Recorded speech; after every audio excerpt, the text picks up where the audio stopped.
It is important that students in a Catholic school be introduced to Catholic social teaching when they're doing their social studies program.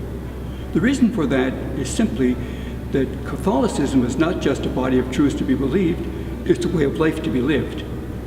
When we talk about our faith as a way of life to be lived, we're talking about what's studied in moral theology.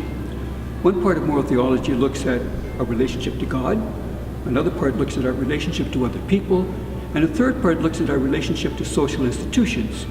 It's that third part that we call Catholic social teaching. Applying Catholic social teaching to social studies in the Many Gifts program is a matter, of course, on the one hand, of following the ministry guidelines, and on the other, looking at the demands of Catholic social teaching. When we look at the ministry guidelines, one of the first things we realize is that they provide for citizenship education.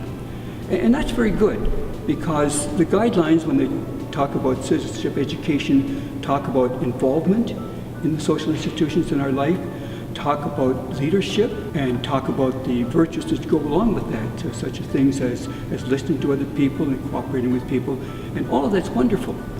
And all of that we certainly do incorporate into the Many Gifts program.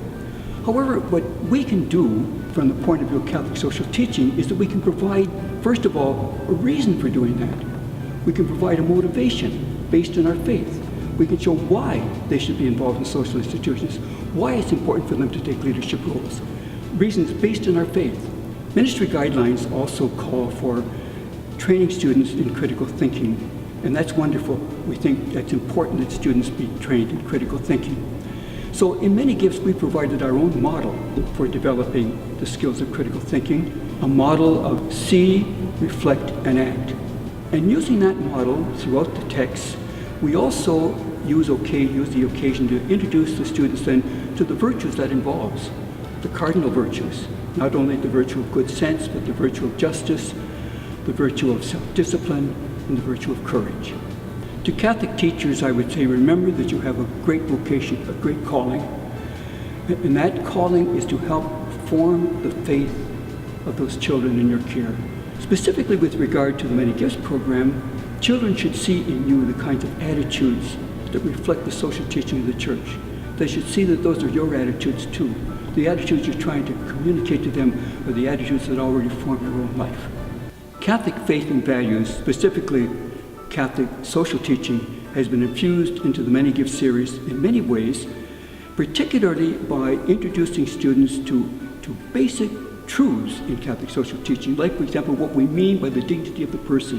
When we speak of the dignity of the person, we mean that the person's goal or end makes them utterly different. What makes humans or human persons different is that we can know, love, and serve God.